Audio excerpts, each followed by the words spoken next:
where you feel a mother is not supposed to bury her child, you always think you should go first. As mothers, Wendy Benjamin, Day by day, it's something always to remind you of your child. Latasha Kavanaugh, We're living without our children. and Tammy Davis Sometimes it get hard trying to talk about it. It really do. live with the reality most parents fear to imagine. It's some shoes that you, as a mother, I promise you shouldn't want to walk in. All three recently buried young sons, victims to the growing problem of homicide in Shreveport. It hurts. It's only been 9 months since we lost Jordan, and you can see I can't help but to cry whenever I talk about him or think about him. While the circumstances surrounding the deaths of Jordan Davis in December 2017, At first, they told us that Jordan had shot himself, that it was self-inflicted.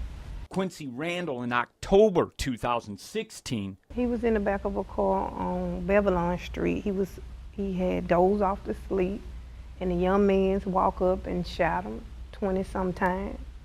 and Latrique Benjamin in May 2016 differ greatly. I hear a lot of stories myself. I mean, he was in the Grimmie Drive shooting.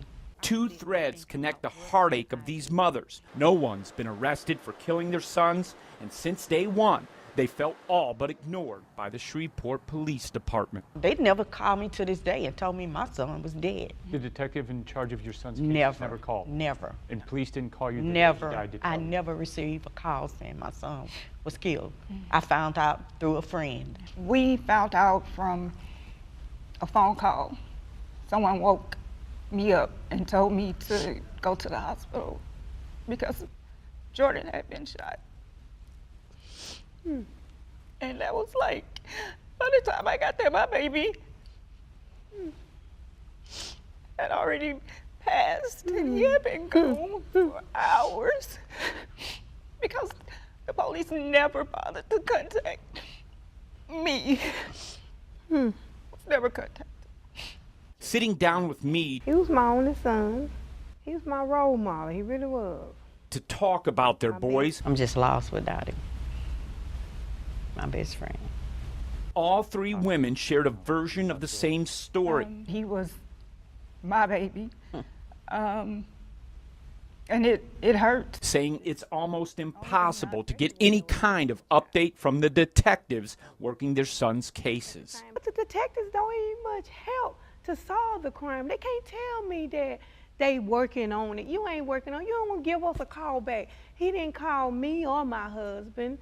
They don't even call you back. You have to call them. When you call them, oh, he's out. He's on vacation. What? Who take vacation It's the same thing. on stuff like that? If they do no more than call us back and say, this is where we're at with your son's case. This is what's going on. We don't have a suspect right now. Call us back, return our call. Yeah. Because I know I called.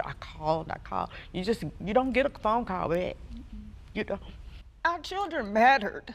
They may not have mattered to them, but I feel like when you take a job, do your job. Do your best.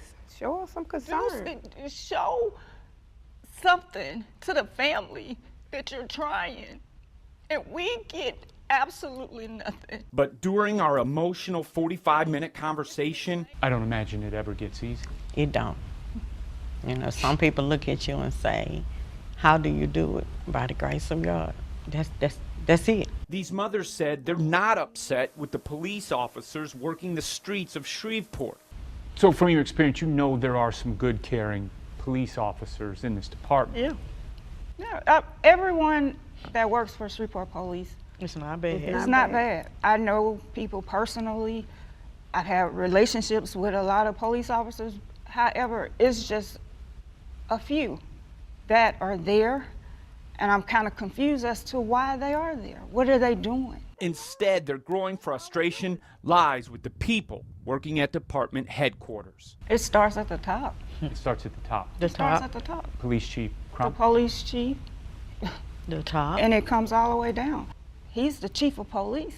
What exactly is he instilling in the people that fall under him? After suffering 47 homicides in 2016 and 50 in 2017, Shreveport is on pace to witness 49 homicides in 2018 if the current rate holds.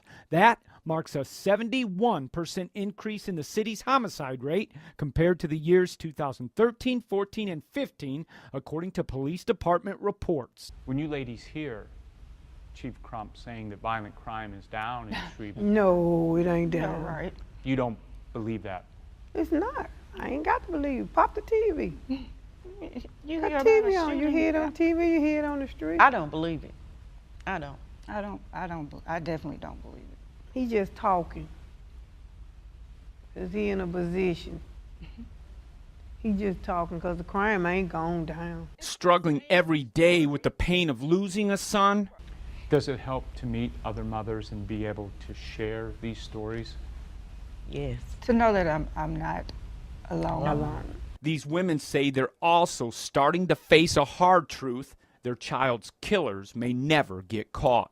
Before you knew what this was like, to have a son killed, could you have imagined the difficulty you would go through just trying to see that police at least identify a suspect in your son's killing, let alone bring someone to justice? I always tried to teach my boys that the police are there for you, to help you, to serve and protect. I never would have thought that I would be sitting in this chair right now, 9 months later, after my child lost his life, and still with no answers. According to Shreveport police numbers, from January 2016 through August 2018, detectives made arrests or identified unarrestable suspects in 68 of the city's 140 murder or manslaughter cases, a clearance rate of 48%.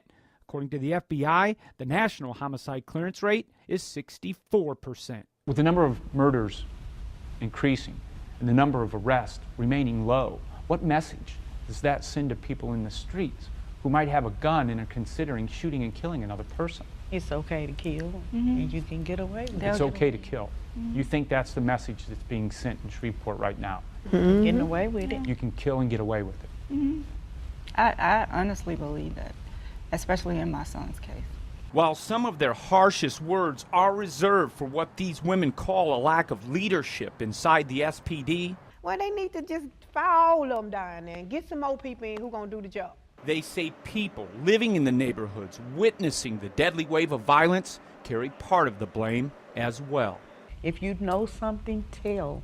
We just can't blame the Shreveport Police Department, the detectives, everybody. We all need to help. One day it might be your son, your brother, your cousin. Tell it what you see in the neighborhood, because you live in that neighborhood. Right.